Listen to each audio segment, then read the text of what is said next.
Olá, pessoal, boa noite. Tudo bem com todo mundo aí?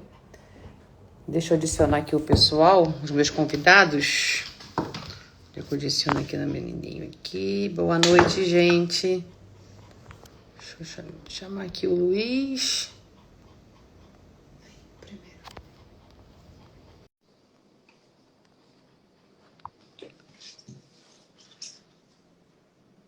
Foi? Deixa eu ver se o Luiz foi chamado. Fala, Luiz, tudo bem, querido? E aí, Paty, boa noite, tudo bem? Tudo bem, e você? Como é que tá? Tudo bem, graças a Deus, tudo em ordem. Eu vou chamar o Lucas aqui também, só um minutinho, gente.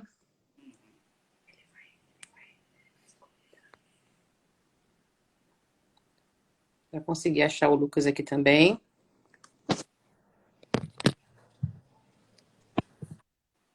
Olá, Lucas! Tudo bom? Tudo bem, e você? Tudo ótimo. Estão me ouvindo bem? Muito bem. Não está ótimo. Deixa eu dar um tempo para o pessoal começar a entrar aqui para a gente começar a conversar sobre o nosso tema de hoje. Ok. Estou super animada para essa live, a nossa primeira live da Society, Muita falando história, de hein, uma Paty? cara. Já é um sucesso já. Tem bastante gente aí com a gente. Que bom, que bom. Obrigada, tá, ô Lucas, pelo convite. Luiz, obrigada por estar aqui com a gente. Deixa eu ver aqui mais um. Esperar o pessoal entrar mais um pouquinho. Quando der mais um minutinho, só para ter mais um pessoalzinho aí, a gente vai começar a falar. Pede pra Bárbara gravar esse momento aqui, esse momento é único.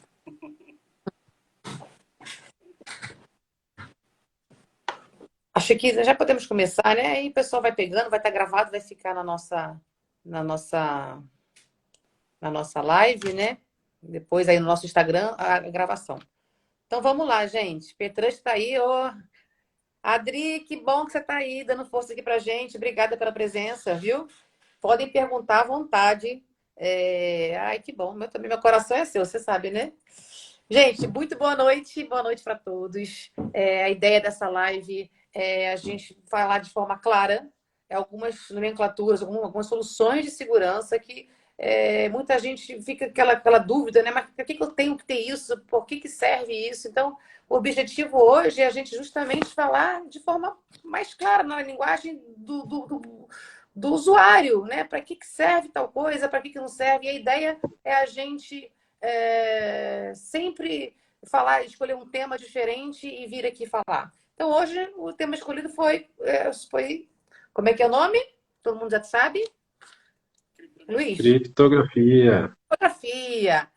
E a gente tem que entender por que é isso, por que existe isso, de onde que surgiu isso, quanto que é importante isso, uma linguagem mais clara, né? Que o usuário possa entender claramente por que ele tem que ter isso. Será que realmente é importante eu ter isso? Será que eu vou estar mais seguro tendo uma criptografia? Desde, sabe, a LGPD que está super em alta esse tema, isso realmente é pertinente, é importante? Vai vir de encontro à LGPD? Então, ô Luiz, eu gostaria que você falasse para a gente onde é que surgiu, como é que surgiu isso, o que é criptografia? Acho que vamos começar a conversar com o pessoal, o que é criptografia? Show. É isso aí, Paty, obrigado também pela presença de todos. Estou vendo muita gente conhecida aqui, que o pessoal está participando aí conosco. Mas a gente queria começar justamente isso falando um pouquinho sobre o que é realmente a criptografia, né? Porque é um tema um pouquinho complexo, a gente sabe disso, que é um tema um pouquinho que as pessoas têm dificuldade, né, em reconhecer, em entender como que a criptografia funciona, para que ela serve, mas a gente quer fazer isso de uma maneira mais clássica, digamos assim, de uma maneira mais amigável, para que todos vocês possam entender um pouquinho essa ideia também, né?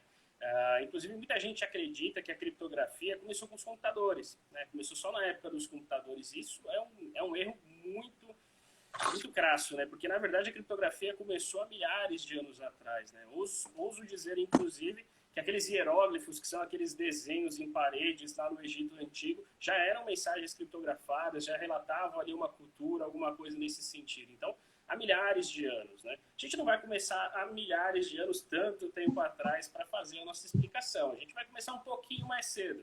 A gente vai começar explicando um pouquinho no Império Romano. No Império Romano, na época do Imperador César, que vocês também já estão carecas de conhecer ali nas aulas de história, né? O Imperador César já utilizava de mensagens criptografadas, né? Acreditem se quiser.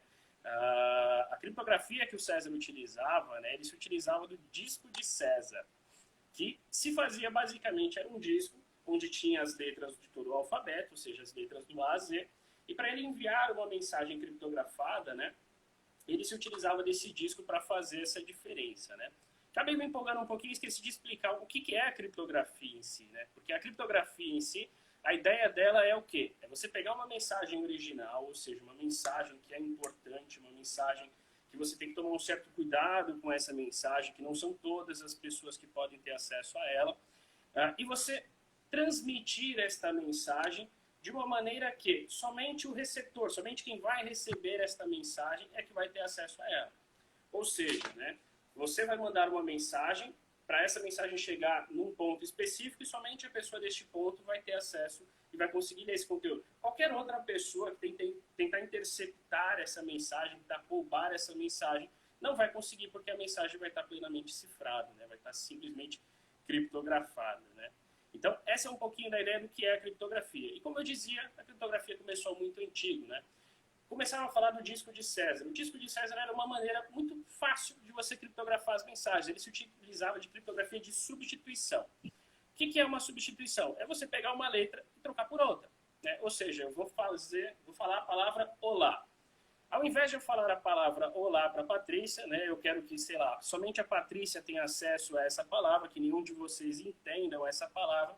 Então, eu poderia fazer uma substituição simples dessa palavra. Eu poderia simplesmente jogar 3 palavras para frente, 3 letras para frente, né?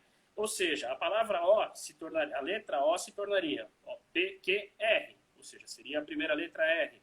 A letra L viraria M-N-O, então já mudaria para O. E a palavra A, a letra A, seria D, ou seja, Rod, R-O-D. Eu poderia falar Rod para a Patrícia aqui, vocês não iriam entender nada. Mas se eu tivesse combinado isso com a Patrícia já entenderia. Rod, opa, Rod é olá, opa, Luiz, tudo bem? Ou seja, a Patrícia entenderia esta mensagem e quem não estivesse com a gente, quem não tivesse essa noção, obviamente não entenderia esta mensagem, né? Ou seja, seria um pacto só meu com a Patrícia. Então, essa é a ideia da criptografia. E a criptografia de substituição é justamente isso. Ou seja, você pega uma letra e troca por outra. Só que o que César fazia? Para facilitar isso, ele tinha um disco, que era literalmente um disco em forma de círculo, onde essas letras tinham de A a Z, e dentro dele tinha um outro disco, onde esses discos eles eram ligados, ou seja, a letra A com a letra A, a letra B com a letra B, tudo bonitinho. Só que quando o César chegava, ele falava, olha, eu vou transmitir uma mensagem para você na chave 3. Ou seja, é para você girar o disco 3 vezes. Então a letra A girou uma vez, vai virar a letra B, girou 2 vezes, vai virar a letra C, girou 3 vezes, vai virar a letra D. Então esta é a ideia que César fazia nessa criptografia de substituição. Ou seja, não é tão difícil assim, né, Paty? Não, agora uma coisa interessante, por que ele fazia isso? E por que a gente tem que criptografar? Por que a gente tem que modificar as palavras? Na nossa linguagem de usuário, que não é técnico, para que a gente tem que modificar as palavras? Por que a gente tem que esconder? Né? E por que ele esconderia isso? A ideia na época de César, né, era justamente pensando em ataques, né? A criptografia ela foi muito utilizada para fazer ataques. Infelizmente, o ápice, inclusive, da criptografia, a gente vai falar, foi na Segunda Guerra Mundial. Né? Ou seja, onde eles queriam bolar estratégias onde os outros quartéis não poderiam ter acesso. Né? Mas a gente pode utilizar para simplesmente... Desculpa, Luiz, o David está falando que o som está ruim. Mas alguém está achando que o som está ruim? Como é que está? Desculpa. Para mim está um pouquinho baixo, mas está bom. Eu aumentei um pouco o volume. Você está me ouvindo bem, Paty? Eu te ouço muito bem, tá? E ao Luiz também. Estou ouvindo muito bem. Eu também escuto vocês, para mim está perfeito. Cheguei um pouquinho mais perto aqui para a gente ver se melhora. Para vocês acham que melhorou um pouquinho? Tá ótimo. Vamos tocar. Desculpa, Luiz, mas vamos lá. Voltando, só para a gente não perder o fio da meada, já entendemos que a criptografia vai modificar as palavras, vai ficar tudo em código, mas o mais importante, mas para que eu tenho que ter isso? Por que o César tinha que ter isso? Era para mandar uma mensagem secreta? O que é? Exatamente. É para mandar uma mensagem secreta, para mandar uma mensagem que ninguém pode ter acesso. Pensando hoje no mundo moderno, né? A gente vai chegar aqui no mundo moderno. Mas no mundo moderno hoje, você tem que ter mensagens secretas, ou seja, hoje a própria LGPD, que a gente também vai falar, menciona muito sobre isso. Você tem que estar com esses dados sensíveis, né, esses dados que são confidenciais, que não podem ser vazados, esses dados têm que estar criptografados. Por quê? Você manda e-mails, por exemplo, direto, né, e você vai mandar e-mails com dados de outras pessoas, com CPF, com CNPJ de outras pessoas, e o mais indicado nesses casos é mandar um e-mail criptografado, ou seja, só vai receber este e-mail direitinho, bonitinho, tudo bem feito, quem você quer que receba. Qualquer outra pessoa que tentar roubar este e-mail, interceptar, não vai conseguir, porque o dado está 100% cifrado. Né? Então, essa é a ideia do porquê. Né? E outra Inclusive, coisa falando importante, sobre... desculpa, Luiz, outra coisa importante, a minha ideia é que é botar o negócio para ferver, Vamos entendeu? dialogar, é isso aí, Paty. Vamos lá. Eu uma vez, gente, todo mundo sabe, eu não sou técnica, né? Eu sou uma usuária, eu cuido do departamento comercial da Society e gosto de usar tudo, né? A gente gosta de estar mexendo e usando aquelas coisas. Quando coloquei a criptografia no meu notebook, eu senti uma segurança muito grande. Eu não mandava nenhuma mensagem criptografada, não. Mas o fato de eu saber que meu notebook estava criptografado, se alguém roubasse aquele equipamento, ninguém conseguiria ter acesso às minhas informações, me dava uma tranquilidade enorme. Então, às vezes, as pessoas entendem também isso. Eu estou querendo colocar esse tema aqui, esse assunto, porque às vezes as pessoas falam assim, poxa, mas eu não quero mandar, eu não tenho nenhum arquivo sigiloso para enviar. Mas não é só isso, gente. E se roubarem o seu equipamento? Como é que vai fazer? Como é que estão as suas fotos? Como é que tá, né? Então, já te cortando mesmo, então só para deixar. Mas essa ideia que você colocou, Paty, é muito importante, porque assim, a gente vai falar também sobre criptografia de ponta a ponta. A criptografia de ponta a ponta é uma criptografia que só o seu dispositivo vai ter a chave para abrir aquela mensagem. Ou seja, se você não cuida do seu dispositivo, se você não protege o seu dispositivo, a criptografia não vai te ajudar muito. Então é super importante também você proteger o seu dispositivo, porque essa decifração, você traduzir esse código é algo muito difícil hoje em dia. Na época, antigamente, a gente também vai falar, não era tão difícil assim, era um pouquinho mais fácil. Tá. Vou fazer uma pergunta já para o nosso cyber security aqui, nosso Lucas Marcos. Estão fazendo uma pergunta aqui para a gente, ó. Ariane, lá do Rio de Janeiro, que eu sei que é do Rio de Janeiro. Lucas, dá para colocar criptografia no celular? Seguramente, seguramente. Inclusive é muito recomendado, tá? Principalmente, nós sempre temos em vista o uso da criptografia, quanto mais alto o fator de exposição de risco, né, de exposição ao risco, maior é a recomendação de você ter criptografia nos dispositivos. Você comentou de uma maneira muito bacana a questão do notebook. O celular ele se aplica da mesma maneira. Inclusive, os fabricantes de celular eles já têm aí mecanismos de criptografia nativo dentro dos celulares. E aí nós vamos até, ao decorrer desse bate-papo aí, até falar um pouquinho mais sobre os tipos de criptografia. No caso das criptografias de celular, existem criptografias que elas são mais lentas e outras são mais rápidas. Então, geralmente para dispositivo móvel, a gente utiliza um mecanismo chamado AES, tá? De criptografia, que ele é muito mais rápido e, inclusive, ele permite ser colocado diretamente no hardware, que torna o processo ainda mais simples, tá? Inclusive nos computadores. Os computadores têm esse modelo de criptografia, tá? No módulo, no chip chamado TPM, né? Que é na tradução Trust Model Platform, tá? Ou plataforma de segurança, que é exatamente para você ter uma segurança maior e criptografar seus dados, manter isso de uma maneira segura. Se não fosse esse chip, não seria possível implementar criptografia em praticamente nenhum equipamento, porque esse é o equipamento, é o chip que guarda as chaves de César. Certo, Luiz? Aproveitando ali, eu vou trocar a pergunta agora, Paty. Eu que vou fazer uma pergunta para você agora. Qual que é o risco principal de você utilizar o disco do César, o disco que eu falei, que era aquele disco de círculo que você trocava a chave e trocava a posição em três letras, por exemplo. No meu caso, uma chave 3. Qual que é o risco de esse dado ser vazado? Como é que eu poderia descobrir esse dado? Ué, roubando um negócio? Se Roubando você a roubar, chave? vai estar criptografado. Se você roubar a mensagem, vai estar tudo criptografado. A mesma coisa, eu mandei para você, ao invés de olá, eu mandei o rod. Como é que alguém poderia descobrir que o rod significa olá? Tem a senha? Não. Lucas, Caso você não. que me falou, que universidade Você é universitário aqui, você me salva, porque olha só uma coisa interessante também, né? Que eu ia fazer, já botar aqui na nossa roda aqui. Eu acho que as pessoas estão tendenciosas a pensar da criptografia, assim como eu também, não como mandar uma mensagem secreta, oculta, mas também pelo motivo justamente de roubo das informações. As pessoas não mudaram um pouco a mentalidade? Ou estou errada, estou enganada? Será que as pessoas hoje não pensam que a criptografia é uma forma de proteger os seus dados, né? Num caso de um roubo, tanto eletronicamente como fisicamente, do que você mandar um arquivo criptografado? Estou errado. Tem pergunta, vocês meninos, entenderam?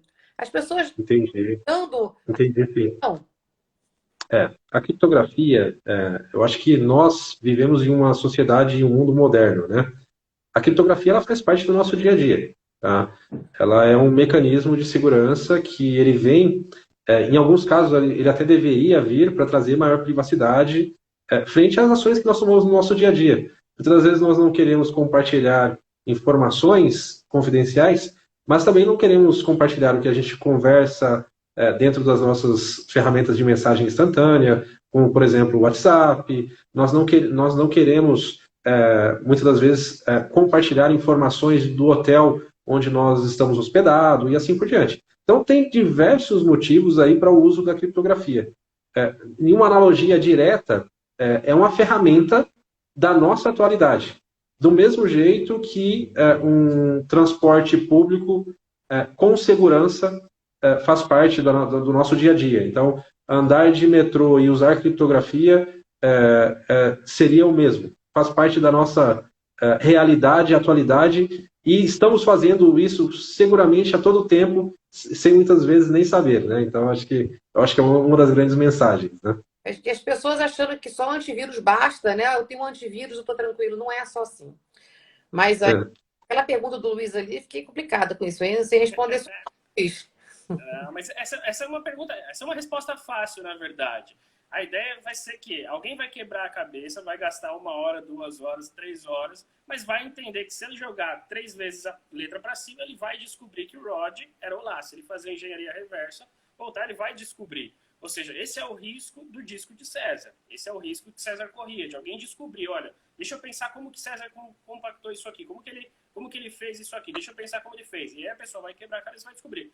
Mas e se ele jogar a letra 3 vezes para cima toda hora? E aí a pessoa vai fazer, não, o R viraria A e o L viraria I, ou seja, ele conseguiria sim decifrar essa mensagem. Então qual que foi a ideia do César? Começou a colocar mais chaves. O César fazia a chave 3. Então não, olha, para a primeira letra eu vou colocar a chave 1, para a segunda eu vou colocar a chave 2, para a terceira letra a chave 3 e para a quarta a chave 4, para ficar muito mais difícil. De fato, ficou muito mais difícil. Mas mesmo assim ainda era possível de alguém com uma certa inteligência chegar e descobrir também. Então, depois de César, o que nós tivemos de criptografia historicamente foi o quadrado de Vigenère. Foi o próprio, né?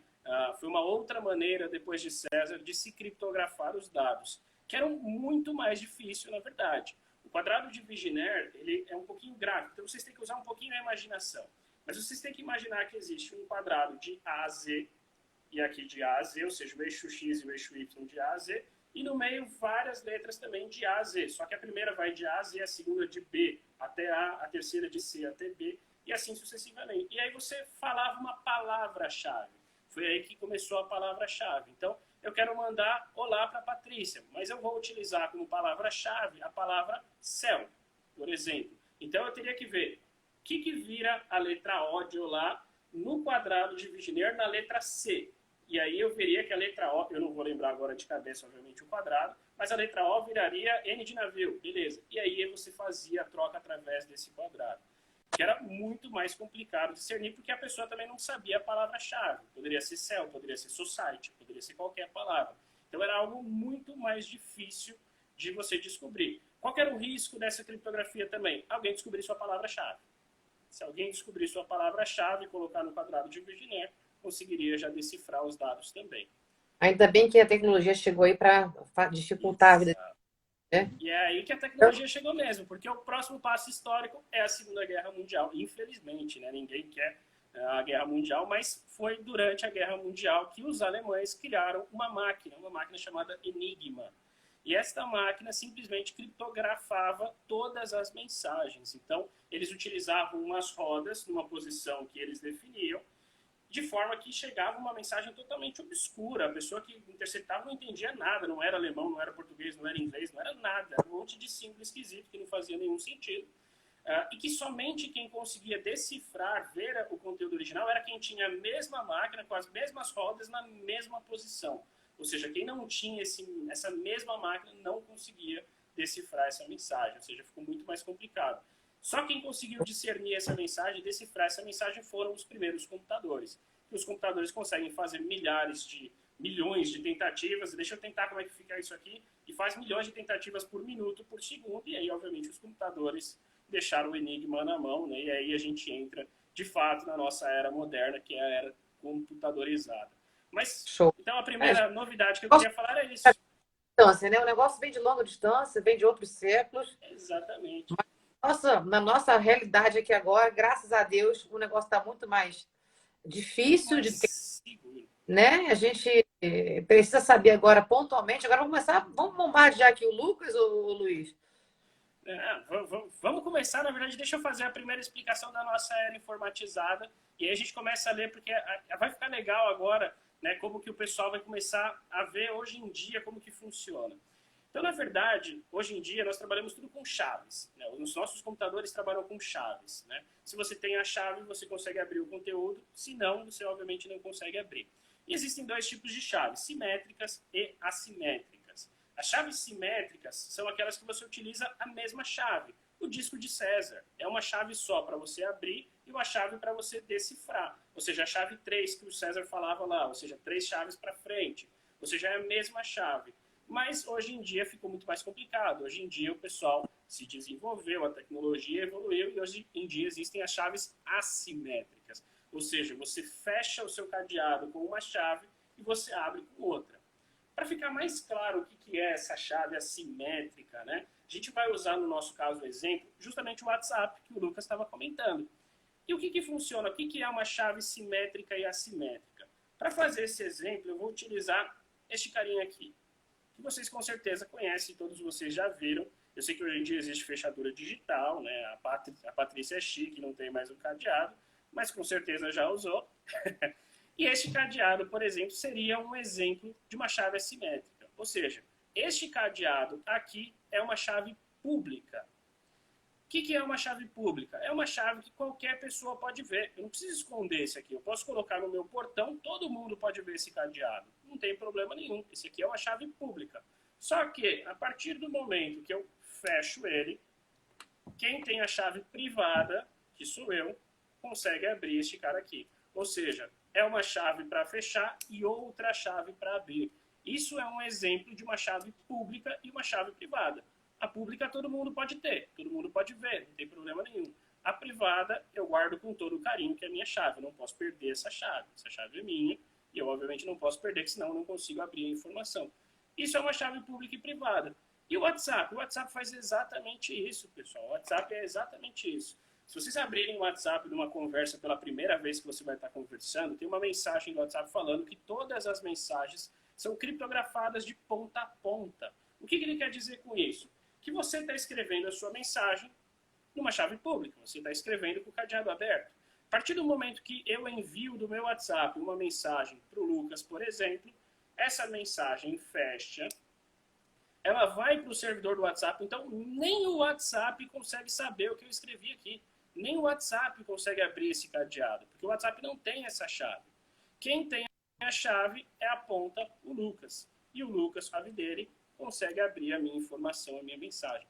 Então, ou seja, isso é uma criptografia de ponta a ponta. Só as pontas têm a chave. Eu tenho a chave pública que eu mandei e o Lucas tem a chave privada. O WhatsApp não consegue abrir. Se qualquer pessoa, se a polícia tentar interceptar a minha mensagem, não vai conseguir ter acesso porque ela não tem a chave. Ou seja, tudo fica 100% seguro, né? Então, essa é a ideia, né? Essa é a diferença de uma chave pública para uma chave privada, e essa é a ideia da nossa criptografia de ponta a ponta.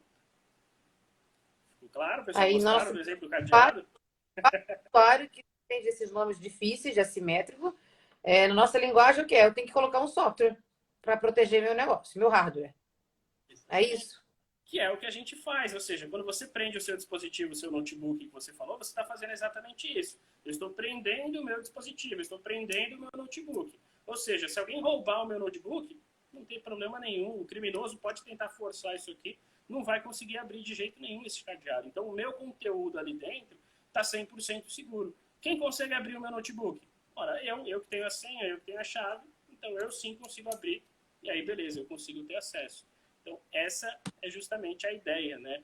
O pessoal utiliza um monte de coisa estranha, né? Criptografia simétrica e assimétrica, chave pública, chave privada, que pra gente acaba dificultando bastante, mas é algo muito claro, né? Você consegue sim entender essa ideia. Esse exemplo do cadeado foi um dos exemplos que eu vi que eu achei que seria o mais legal de demonstrar para vocês aqui, para explicar. O pessoal está dando feedback que está tudo claro. Minha preocupação realmente a ideia é que o pessoal tenha entendido, né? Tem muita gente aqui que é usuário e que não entende essas nomenclaturas, então está todo mundo seguindo aqui, está entendendo, dando feedback positivo. Mas aí uma pergunta, Paty. Uma pergunta agora para você. Vamos ver se essa você acerta. Agora para mim, né, meu Deus? Vou perguntar para o Lucas, então. Vou perguntar para o Lucas. Deixa eu deixar o Lucas participar também, coitado. O Lucas, vamos lá, Lucas. Manda. Qual que é a chance, qual que é a probabilidade de alguém conseguir abrir esse cadeado quando eu faço essa criptografia? Porque a gente sabe que na vida real, um criminoso vai pegar um martelo, vai pegar alguma coisa, vai destroçar o cadeado, beleza, vai conseguir abrir.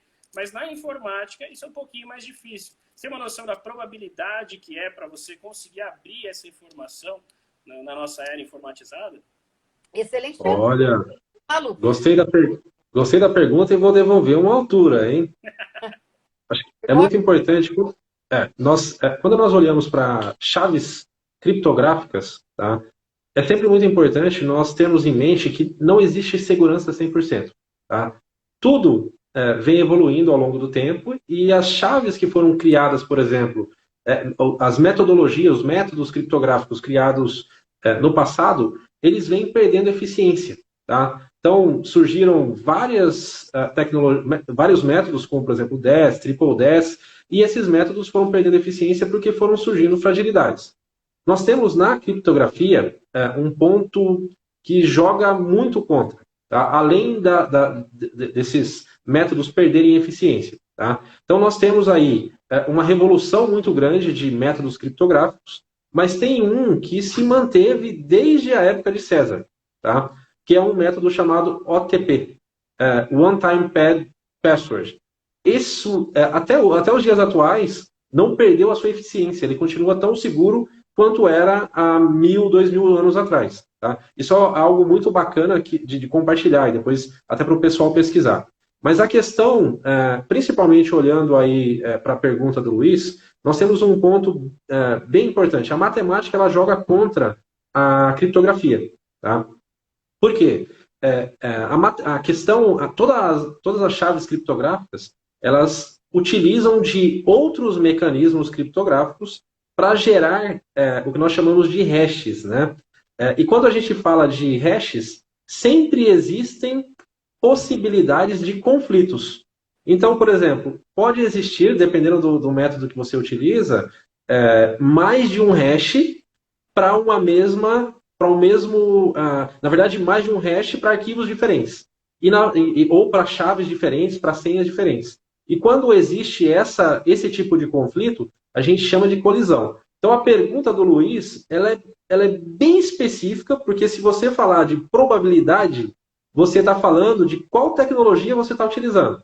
Se você estiver utilizando uma tecnologia antiga, por exemplo, um DES, a chance ela é muito maior do que quando você está utilizando um SHA-1, SHA-2. Por quê? Quando você vai aumentando o tamanho das casas de octetos, né, que são definidos os números das chaves de tecnologia, essa probabilidade ela vai diminuindo. Tá? Então, na prática, existem múltiplas respostas. Se você utilizar um 10, a probabilidade é maior.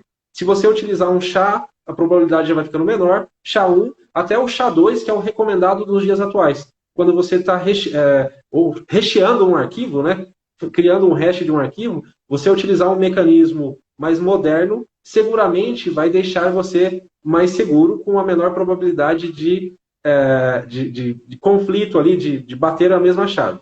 E até tem um caso, algo bem interessante até para assimilar. É quase como você chegar em uma sala de aula e pensar, poxa, tenho aqui 50 alunos. Qual que é a chance de 2 alunos, numa sala de 30 alunos, de 2 alunos ter a mesma data de nascimento? Se você olhar para a parte de colisão, no hash acontece a mesma coisa. Pode existir 2 alunos na mesma sala que pode ter a mesma data de aniversário, porque você está usando ali um mecanismo com poucas chaves. Nesse caso, com poucos octetos. Nesse caso, 30 octetos. E nesse caso, a chance é de 70%. Tá? Acertadamente. Se você estiver em uma sala com 30 alunos, a chance de 2 alunos ter a mesma data de nascimento é de 70%. Então, quanto menor a chave, ou quanto mais insegura a chave, maior é a probabilidade de haver um conflito, uma colisão. E quanto menor a chave, maior a probabilidade de haver uma colisão. E quanto mais moderna e maior a chave, menor essa probabilidade. Por isso, tá, que nós utilizamos, tá, e vendemos produtos que utilizam chaves recomendadas para proteção militar. Por exemplo, a própria solução de criptografia da E7, ela utiliza hoje o AES 256. O AES 256 é uma recomendação de chaves padrão militar. É utilizado em todos os principais governos para criptografia de disco, para criptografia de smartphones. E por que o AES ele é tão utilizado? Porque é uma criptografia que ela é de fácil processamento. Porque tem criptografias que elas não permitem um processamento tão rápido, como, por exemplo, o RSA. Por que o RSA não é utilizado num dispositivo móvel? Porque necessitaria de muito processamento.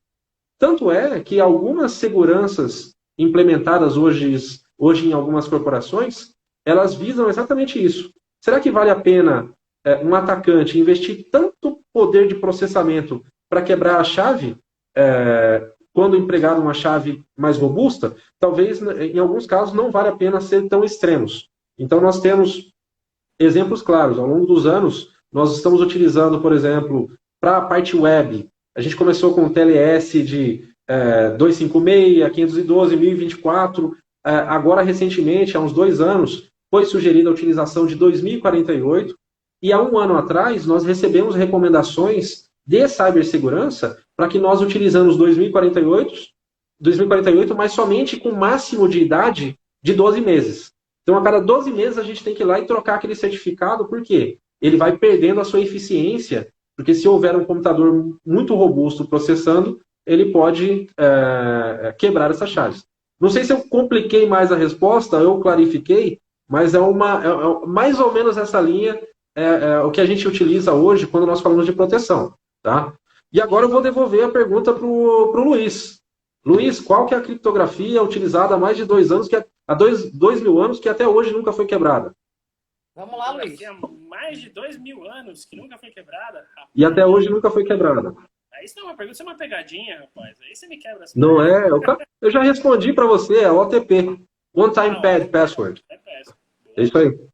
Que, inclusive, excelente. É uma das formas de proteger os dispositivos, né? Que a gente estava falando, né? A criptografia de ponta a ponta, ela fica no dispositivo, ou seja, só eu que mandei a mensagem, Lucas que recebeu que tem acesso. Então, se alguém roubar o nosso dispositivo, ele está roubando a sua chave. Por isso que também é super importante você utilizar proteções para os seus dispositivos, seja uma proteção de antivírus, seja uma proteção de OTP, de duplo fator de autenticação, ou de MFA. Ou seja, sempre também é super importante você proteger os dispositivos, tá? E uma última coisa que eu queria falar também, né, e aí depois eu vou passar a bola também para o Lucas, que eu quero fazer uma pergunta para ele sobre a lei, é um pouquinho falar sobre o ransomware. Né? Ninguém perguntou aqui sobre ransomware, eu estava até lendo aqui as mensagens. Deixa essa pergunta para mim, que eu já separei ela já há um tempão. Então manda aí, Paty. Então vamos lá. A pergunta que todo mundo me pergunta isso direto, né? Hoje um dos maiores malwares, né, que a gente tem aí no momento é o ransomware, né? Que é o sequestro dos dados do seu computador, né? E aí as pessoas me perguntam o seguinte: Patrícia, se eu tiver um software de criptografia na minha máquina instalado, tá? Uma vez que aquele hacker roubar minhas informações e eu tendo um software de criptografia, eu vou estar tranquilo? sabe? Eu, tipo assim, o cara roubou os meus dados, mas ele não vai conseguir ter acesso porque está criptografado. É uma pergunta que me fazem. Então, aí eu tenho um backup, eu também tenho backup, então não tô ligando muito para esse ransomware, não, porque meus dados estão criptografados e eu tenho meu backup. Então, o que eu faço? Bananinha pro cara lá, que roubou meus dados, baixo o meu backup e tô tranquilo. É assim que funciona. Então, tipo, eu tô segura também quando tiver um problema dos meus dados serem sequestrados por um hacker. A criptografia vai me proteger? Qualquer um dos dois. Lucas, vai, que tá Essa é sem uma pergunta responder quase nada. importante, inclusive. Hum. Não, O Lucas, Luiz começa começou. aí. Luiz, vai lá. Não, Tudo não, bem, deixa então com vamos você. Eu lá. só ia falar que o Altair aqui, só antes de você comentar, que o Altair tá dando um exemplo dele aqui, que ele já passou por vezes, né? Ou seja, Uau, o Altair, uau. infelizmente, é uma realidade bem crítica. O Altair, Não, depois eu vou falar com você. Tem um negócio que você não pega mais. Depois eu falo com você que vai ser uma outra live, mas eu garanto para você que tem produtos que você, uma vez com eles instalados, você não vai pegar mais. Mas vamos nessa pergunta aí que depois a gente vai conversar. olha, eu estou recebendo mensagem no WhatsApp aqui, ó, com correções da minha explicação. O OTP não tem mais de 2.000 anos. O OTP foi criado pelo Frank Miller em 1882. Obrigado, Richard. Valeu, Rick. Excelente. Mas é uma tecnologia realmente mais antiga que até hoje não foi descoberto aí, não foi utilizado mecanismos conhecidos para quebrar ela. E agora eu vou voltar para a pergunta da Paty. Paty, como nós falamos de várias coisas, eu perdi a pergunta, só sei que está relacionado a ransomware, e quando nós temos criptografia, se eu entendi bem, quando tem criptografia, podemos sofrer ataque de um ransomware? Repete, por favor. A gente pode até sofrer o ataque, tá? Claro, se não tiver uma outra coisa que tem, né? O ideal, gente, é não sofrer o ataque, tá? Para início de conversa e temos como também proteger. É porque hoje nossa live é sobre criptografia, mas a gente tem mecanismo que hoje faz com que você não sofra nenhum ataque. Mas uma vez que você sofra o ataque, e uma vez que eu tenha um software de criptografia instalado nos meus computadores, eu tenho uma certa segurança que os meus dados não vão estar na mão de um hacker, inclusive até para um concorrente. Imagina, dados importantíssimos da empresa que ele possa vender para uma concorrência minha. Então, uma vez que os meus dados estejam criptografados, mesmo que eles acabem sendo furtados, se eu realmente tenho essa segurança por eles estarem criptografados, entendeu? Essa, Legal. como quer saber? Bacana. Nós temos, na verdade, dois tipos de criptografia, tá? Na verdade, dois não. Nós temos vários tipos de criptografia. Mas quando nós falamos especificamente sobre ataques ransomware, tá? Os ataques ransomware, eles têm modos operantes diferentes, tá? Nós temos o ataque ransomware, onde ele acontece depois que todos os arquivos são furtados, são exfiltrados para fora do seu ambiente, tá? E nós temos o ataque ransomware, que ele é o bloqueio dos arquivos propriamente dito. Não existe nenhuma exfiltração que precede o ataque ransomware. E o ataque ransomware que tem essa exfiltração como precedência são ataques ransomwares mais modernos. São as novas versões de ataque ransomware, que o atacante ele entra, ele rouba as informações, tá? O máximo de informação possível, e ao final do roubo ele criptografa toda a máquina. Quando nós falamos de um modelo, do modelo que precede, a exfiltração precede a criptografia da máquina.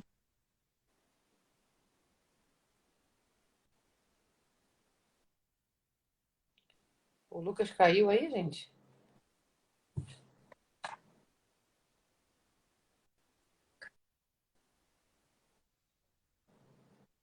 Eu acho que ele caiu. Você está me ouvindo bem? Eu não estou te ouvindo. O Lucas, acho que ele pegou lá alguma coisa lá. Foi criptografado. Está me ouvindo? Tô. Caiu. Tá bom.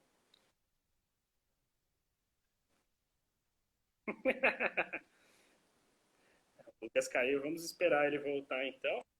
Mas já aproveita, a criptografia, de fato, ela está criptografando os dados e o ransomware também é uma criptografia. Né? É importante ressaltar o que é o ransomware. Né? O ransomware, basicamente, ele está criptografando os dados. Ou seja, nem é um processo mais pensando que o ransomware ele faz um processo porque ele está roubando os dados. Na verdade, não é isso. Ele está criptografando os seus dados. O ato de criptografar é um ato correto, é um ato perfeito, que inclusive todas as empresas deveriam fazer, né? Ou seja, ele não é um processo malicioso. Mas onde que está o problema do ransomware, da criptografia? O problema é que ele está grafando os seus dados e quem está ficando com a chave é o criminoso e não a gente. Ou seja, eu sempre dou esse exemplo nas minhas apresentações, mas é como alguém trancar a sua própria casa, só que quem fica com a chave da sua casa é o criminoso. E aí ele chega para você e fala, então, você quer entrar na sua casa de novo? Beleza, me dá aqui 10 mil reais que eu te dou a chave e você entra de novo. O resto, basicamente, é isso, né? Essa é a ideia do ransomware. E respondendo a sua pergunta, a criptografia vai me ajudar? Mas eu vou... Tá, a pessoa, ela vai conseguir, ela vai ter acesso aos meus dados criptografados? A partir do momento que ele faz o ransomware, que ele lança o ransomware e você acaba sendo infectada, sim. Inclusive o criminoso, ele sempre ganha dinheiro num ataque de ransomware. Ou ele vai ganhar dinheiro porque você vai pagar o resgate, porque você não tem um backup, porque você vai querer recuperar os seus dados a qualquer custo, ou seja, você vai resgate e ele vai receber um dinheiro por causa disso. Ou se você não pagar resgate, ele vai vender os seus dados, porque ele já roubou os seus dados, ele já tem posse dos seus dados. Então ele vai querer vender os seus dados, publicar na internet, ou seja, ele vai ganhar um dinheiro de uma forma ou de outra. A partir do momento que ele criptografou, ele fez esse ataque de ransomware no seu ambiente, ele já ganhou dinheiro. E você só vai definir como que ele vai ganhar dinheiro, mas que ele já ganhou, ele já ganhou. Entendeu? Então essa é a ideia do ransomware. E, obviamente, a sua pergunta, né? A criptografia me protege? Sim e não. Na verdade, a resposta ideal para a sua pergunta, quem me protege contra a criptografia é o antivírus. Tá? Essa é a resposta oficial, porque é o antivírus que conhece o comportamento, que tem o machine learning, a inteligência de como o ransomware funciona. Então, quem tem que fazer isso é o antivírus que está fazendo, né? Isso se ele não vender mesmo você pagando. Verdade, o Altair ele corrigindo aqui, porque realmente você pode até pagar e ele ganha dinheiro vendendo os dados do mesmo jeito, né? E aí eu já abro para terminar o raciocínio dele que ele voltou aqui. Bem-vindo de volta, Lucas. Obrigado, pessoal. Vocês viram aí ó, como funciona? Lei de Murphy. Foi criptografado ao vivo, vocês viram? Foi criptografado. É legal. Não, mas eu acho que você estava conduzindo... Só para finalizar o meu raciocínio... Por favor. Deixa eu, se você continuar. Mas só finalizando, então. Quem ativamente contra o ransomware é o antivírus. A criptografia, ela pode sim te proteger, porque uma criptografia, o ransomware ele não consegue criptografar o que já está criptografado. Ele não consegue criptografar duas vezes. Isso não existe. Tá? Você consegue criptografar uma única vez. Então, a criptografia, sim, ela pode te ajudar também nesse sentido. Mas o ideal mesmo, quem faz essa primeira proteção, essa primeira barreira, é o antivírus. E aí eu deixo para o Lucas terminar ali a explanação dele também. Legal. Bom, peço até desculpas aí, o pessoal caiu aqui no meio da explicação. Eu vou tentar voltar até um pouquinho antes, aí no começo. A gente tem os dois cenários, né? Um cenário onde existe uma exfiltração acontecendo. Se você está trabalhando com um nível de criptografia de disco, por exemplo, de disco cheio, pense que você tem ali todos os seus arquivos que estão... não tem um nível de criptografia a nível de arquivo. Então, se você no sistema operacional, se você é vítima de um ransomware que criptografa a nível de arquivo, tá? Ele vai criptografar todos os seus arquivos, tá? Mesmo você tendo uma criptografia de disco cheio dentro do seu cenário de estratégia de criptografia. Então, quando a gente olha para uma estratégia de criptografia, é importante que você pense o que você está protegendo. Estou protegendo os meus arquivos no nível de arquivo. Se for no nível de arquivo, vale muito a pena você ter ali criptografias a níveis de arquivo com chaves específicas para aqueles arquivos, tá? E você abra somente aqueles arquivos quando for fazer o uso, tá? Então, se não aberto os arquivos, mesmo que criptografado ou se exfiltrado, ele vai exfiltrar um arquivo criptografado. A partir do momento que você deu um boot na sua máquina, que ele já abriu os arquivos, e você está trabalhando dentro da sessão, se o ataque ransomware está acontecendo dentro de uma sessão, de um kernel do sistema operacional, a partir do momento que você está logado, ele vai criptografar, ele vai exfiltrar os seus arquivos, muitas das vezes, em texto limpo, tá? Então não tem, ele leva os arquivos sem criptografia. Tá? Então a estratégia criptografe os seus arquivos importantes a nível de arquivos, porque se for roubado a nível de arquivo, tá? Ele não vai conseguir, o atacante não vai conseguir ter acesso aos arquivos, principalmente os arquivos importantes, tá? Não, E então, até tem alguma, por favor. importante, desculpa, isso é muito importante, então. A Sim, resposta foi bem clara. sim, Vale a pena ter realmente a criptografia, porque numa dessa a pessoa pode até roubar, mas ela não vai conseguir fazer nada com seus dados. E até a pergunta aqui exatamente. da Adriane, isso estamos falando sobre um ataque assim, virtual. Agora, e ela botou o exemplo do notebook aqui, a pessoa tendo a criptografia e sendo roubado o hardware dela, o notebook sendo roubado. Qual é a diferença, né? De um notebook sendo roubado com software de criptografia e o outro sem software de criptografia? Vamos lá. Claro, Perfeito. a pessoa vai conseguir fazer patachoques. Ela vai conseguir formatar a máquina, pelo menos, e usar o hardware, né? Legal, Não é isso? Vamos lá. legal. Exatamente. Na verdade, quando a gente olha para uma gestão, eu vou até voltar um pouquinho antes. A sua pergunta ela é muito interessante. Me fugiu a pessoa que perguntou. Você tem o nome dela? Adriane. Adriane. Adriane. Adriane, sua pergunta é ótima. Por quê? Quando nós olhamos para uma gestão de criptografia, se você tem o seu notebook, ele é um notebook de uma empresa. Imagine que a empresa tem lá 100 outros notebooks. Tá? O que é tão importante quanto a criptografia? É a sua política de criptografia. Porque a política de criptografia, ela rege uma série de coisas muito importantes e às vezes até mais importante do que a criptografia. Por exemplo, quais são as medidas de salvaguarda das chaves criptográficas? Tá? Porque imagine o servidor, hoje, quando nós vendemos uma solução E7 para criptografia, nós vendemos uma solução que tem todas as chaves, a gestão das chaves. Essa gestão das chaves ela é muito importante. Porque se for roubada uma chave, qualquer pessoa que tem aquela chave consegue abrir aquele notebook. Então, quando você criptografa, por exemplo, 100 estações, 100 notebooks da empresa, é importante que essa gestão das chaves esteja sendo tratada com uma maneira muito responsável, seguindo boas práticas de cibersegurança. E, sim, a partir do momento que essa criptografia está aplicada no seu notebook, se alguém roubar esse notebook com ele desligado, ninguém tem acesso àquelas informações. Tá? Porque essa pessoa não deve ter a chave de recuperação daquelas informações. E aí a gente entra no mesmo caso anterior.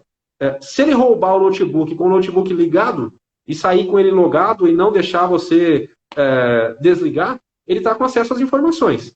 Então, existem mecanismos de segurança que eles são feitos para cenários específicos. Não existe 100%.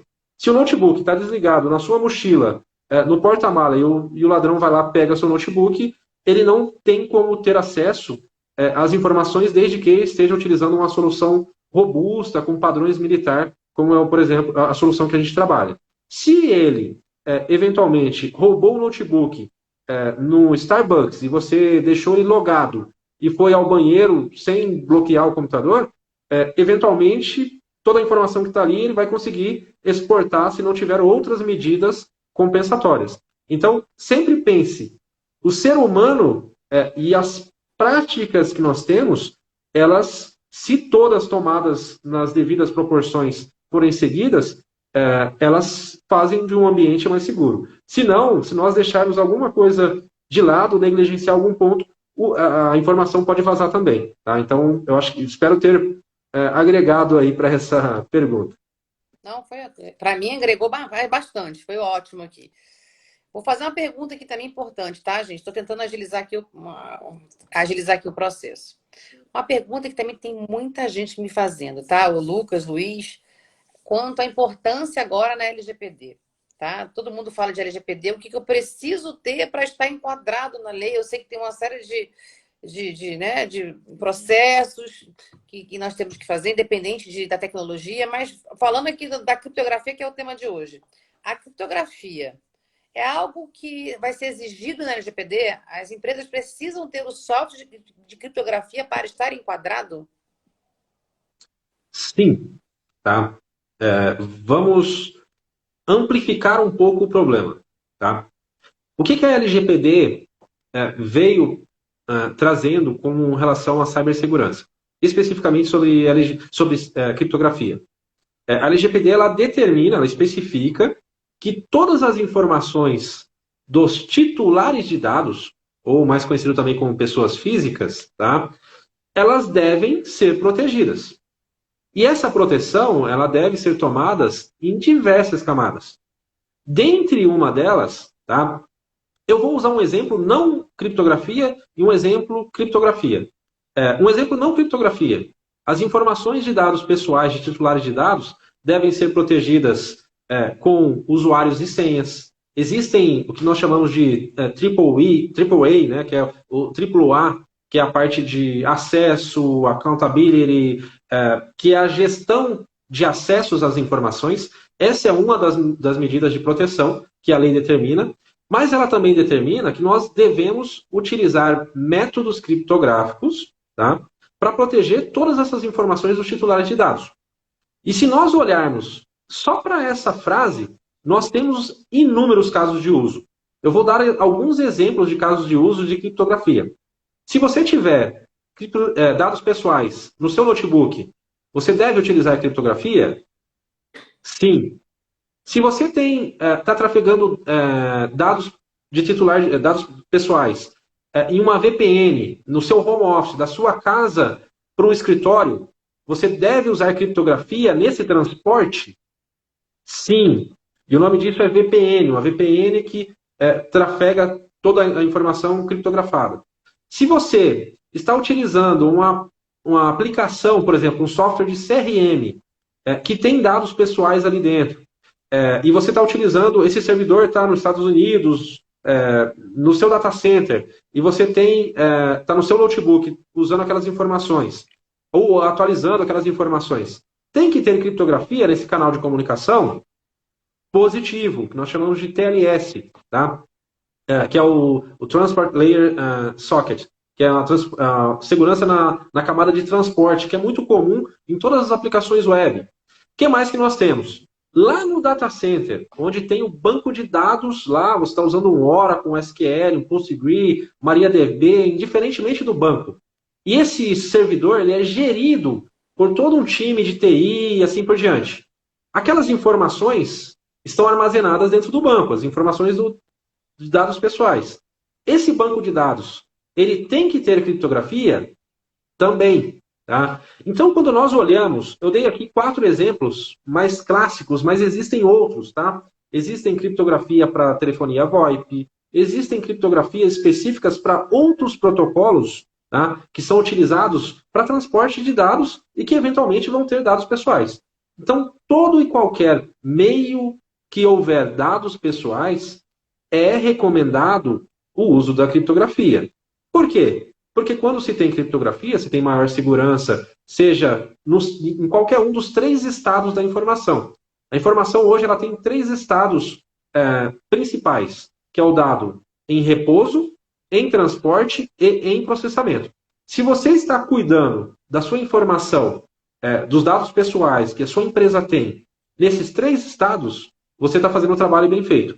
Então, quando nós olhamos hoje para uma solução para gerir essa parte de criptografia, é muito importante você escolher com muita cautela quais são os pontos que devem ser protegidos. Tá? Espero ter clarificado um pouquinho mais aí sobre esse ponto. Resumo da ópera é o seguinte: você tem que ter. Você tem que ter, exatamente. Senão você não vai estar enquadrado na lei. Agora, uma outra pergunta que estão fazendo aqui pra gente. Uhum. Luiz, agora tá muito caladinho, né, Luiz? Vamos lá ficar quieto. Vamos falar aqui.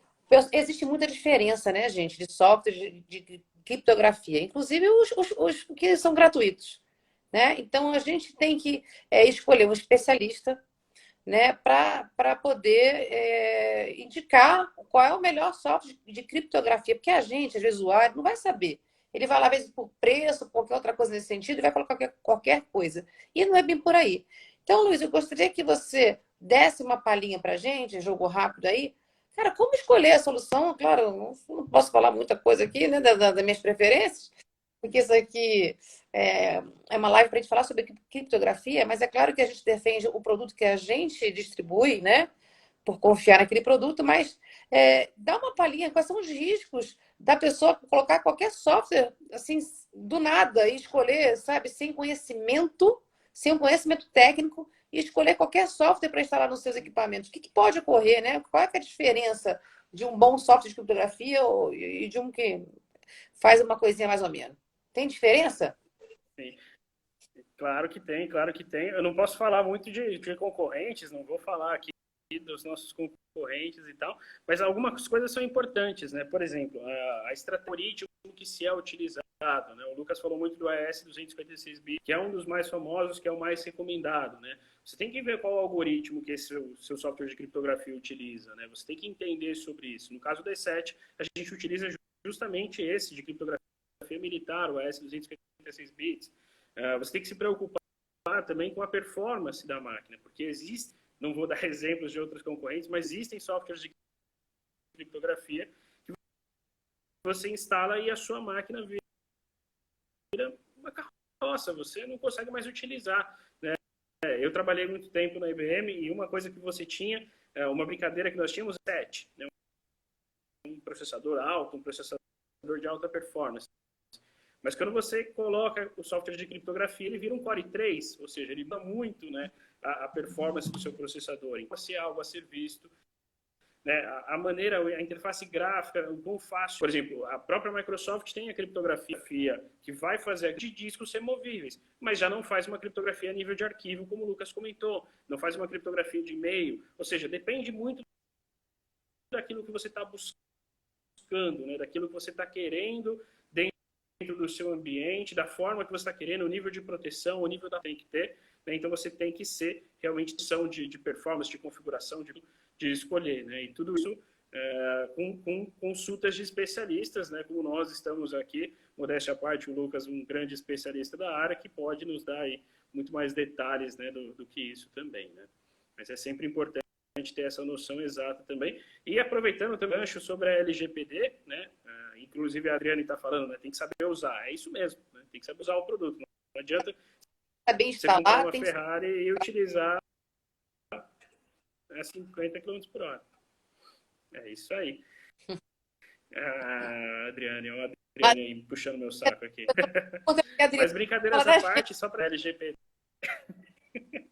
Só para a gente finalizar essa parte da LGPD, né, como o Lucas tinha comentado, a criptografia é super importante. Ela não é 100% da LGPD, mas ela tem uma parte importante ali da LGPD, justamente visando garantir essa proteção de dados físicos, principalmente do roubo físico de dispositivo, dos roubos virtuais também, né, conforme a criptografia de arquivos. Então ela também está super dentro da lei também, reforçando aquilo que o Lucas já comentou também.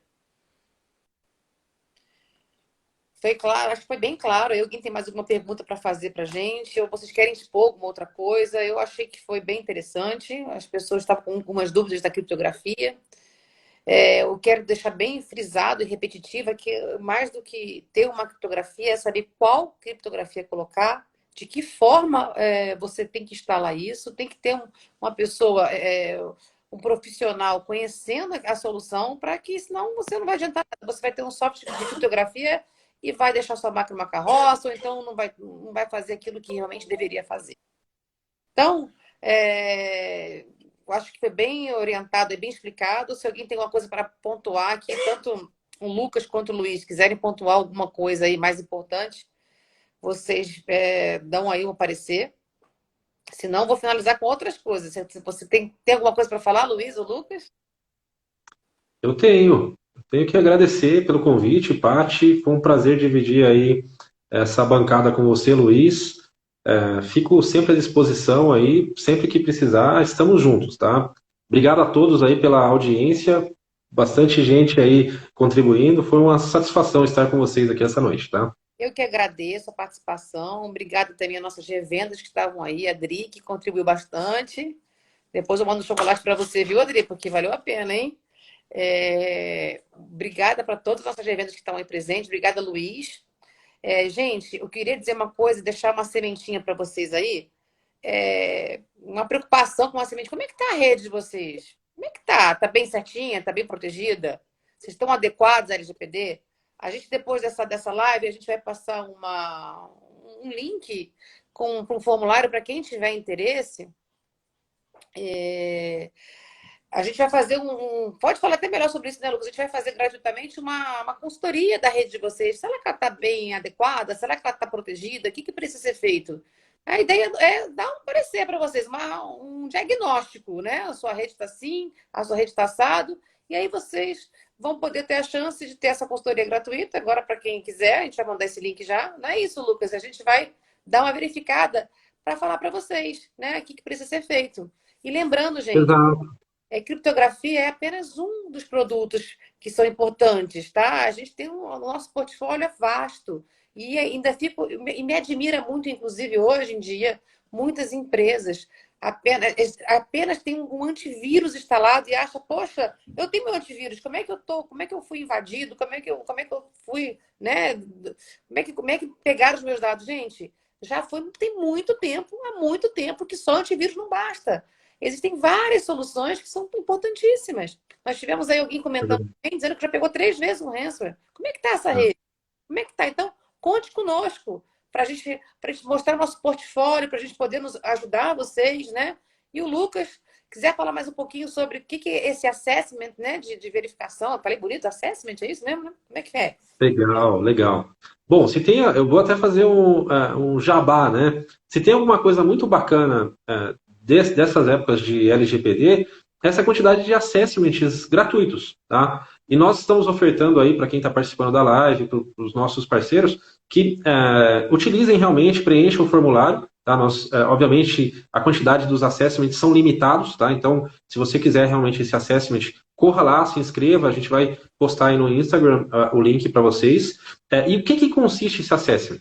Quando nós olhamos na parte de cibersegurança, existem diversos pontos ali que podem nos expor mais ou menos a cybercrimes. Tá? Então, a nossa ideia nesse assessment é um assessment gratuito, são poucas horas ali para esse assessment, mas ele já vai dar uma visibilidade de qual o seu nível de exposição. Quais os riscos principais que você está correndo, que você já deveria tomar alguma ação para remediar. Tá? E esse assessment é exatamente isso, é uma contribuição, né, para que vocês tenham um ambiente mais seguro. Existe muita coisa que pode ser feito sem a aquisição de ferramenta, mas também tem coisas que só vão ser efetivas com a aquisição de ferramentas, como, por exemplo, a aquisição de um anti-malware, uma gestão de criptografia de qualidade, e assim por diante. E um ponto bem importante, até finalizando a questão da criptografia, existem muitas empresas que elas se trancam para fora. O que significa se trancar para fora? Ela implementa uma solução de criptografia mal implementada, que é uma chave na prática, e ela perde aquela chave ou perde aquele servidor e fica trancada para fora, não consegue mais entrar. Então ela tem que refazer todo o seu parque de máquina e assim por diante. Então contar com especialistas para apoiar vocês é muito importante, porque perder a chave é quase criar o próprio ataque ransomware. Tá? Então, porque na prática é exatamente isso. Então, realmente procurem por especialistas, por consultoria para apoiar vocês, o que a gente faz aqui na Society, junto com a Paty, porque seguramente vocês vão ser super bem cuidados, tratados, com toda a atenção do mundo, né, Paty? Com certeza absoluta. Mas é importante que você falou isso aí, né? Tem muita gente que fala assim, se eu perdi minha senha, que em muitos lugares a gente perde a senha, a gente liga ali, esqueci minha senha, né? Perdi minha senha, manda a segunda via. Criptografia não tem isso não, gente. Não tem segunda via, não. Entendeu? Perdeu, perdeu. Né? Perdeu, então é realmente importante vocês entenderem isso, e importante a necessidade de um especialista para cuidar de vocês. O Luiz caiu aqui, hein? Cadê o Luiz de novo, gente? Para finalizar ele, vamos chamar ele aqui só para você ver só para ele dar o... Ué, não, perdeu mesmo, não consigo. Excelente, Altair. O Altair está falando aqui que ele já usa o E7 nas estações e nos servidores. Parabéns. É exatamente essa linha. E agora tem que colocar também aí a solução de criptografia, se não tiver ainda, tá, Altair? E obrigado pela participação. Eu chamo aqui o Luiz aqui, deixa eu ver, só para ele finalizar aqui de novo, vai dar o tchau para a galera, né? Chamei ele aqui, ver se ele vem. Mas se ele não vier, gente, eu já fico aqui gravado, que eu agradeço a presença do Luiz, agradeço a presença, agradeço a presença de todos aí que perderam o seu tempo ouvindo a gente. E também vocês podem dar uma sugestão para a gente aí no nosso, como é que se fala? No nosso Insta, de quais são os temas que vocês querem que a gente aborde, né? Nessa linguagem mais clara. E que a gente pode fazer isso toda semana, uma vez por mês, entendeu? Deem as sugestões para a gente e aproveitem essa oportunidade de vocês terem esse assessment gratuito aí para vocês verem como é que está a rede de vocês. Como é que tá? Às vezes estão achando que está tudo certinho, não vai estar não, viu, gente? Muito Obrigada, bom. obrigada, Obrigado, Paty. Até a próxima. obrigada. Obrigado, pessoal. Boa noite. Um beijo para vocês, fiquem com Deus e contem conosco. Já já vocês vão receber o link aí, tá? Do treco aí, né? Do formulário. Obrigada Obrigado, gente. Até mais. Tchau, a tchau. todos. Tchau, tchau.